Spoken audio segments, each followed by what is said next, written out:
An American soldier suddenly realized that after last night's Battle of Guadalcanal, the enemy's bodies were piled across the beach. Seeing this, the platoon sergeant gave a nod of approval and immediately promoted several new recruits to corporal. But Lecky, standing nearby, felt no joy in victory. Instead, he felt a strange sympathy for the fallen enemy. Yet what happened next would completely shatter Lecky's beliefs. While clearing the battlefield, a fellow soldier discovered a surviving Japanese soldier. Acting on humanitarian instinct, they decided to help him, but just as they lifted him up, fucking yellow monkeys! A sudden gunshot rang out. Lecky's heavy machine gun had opened fire. A few more Japanese stragglers had appeared ahead. This time, no one dared show mercy.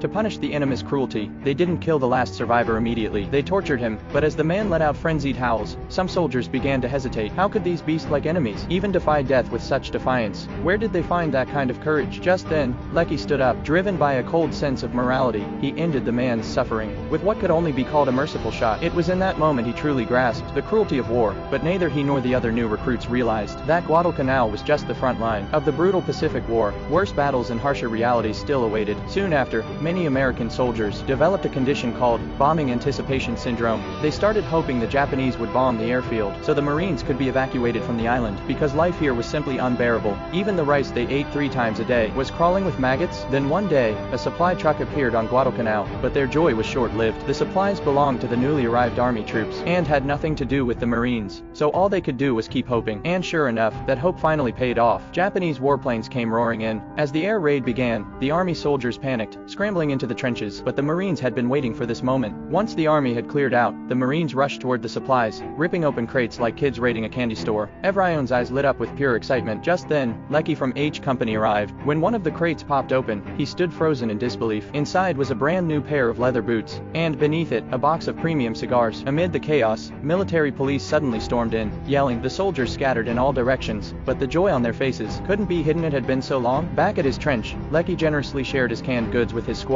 It was the first taste of sweetness they'd had in over 2.5 months, but just after swallowing, Lecky felt a wave of burning cramps. He vomited immediately. The reaction came from his stomach, shriveled after long-term starvation. Still, the sweetness of the canned food temporarily washed away their desperate craving for bombardment, but the moment was short-lived. That night, Japanese artillery rained down again. This time, they didn't just hit the airfield. Even the beach defenses were not spared. Clearly, the Japanese were preparing for another landing on Guadalcanal.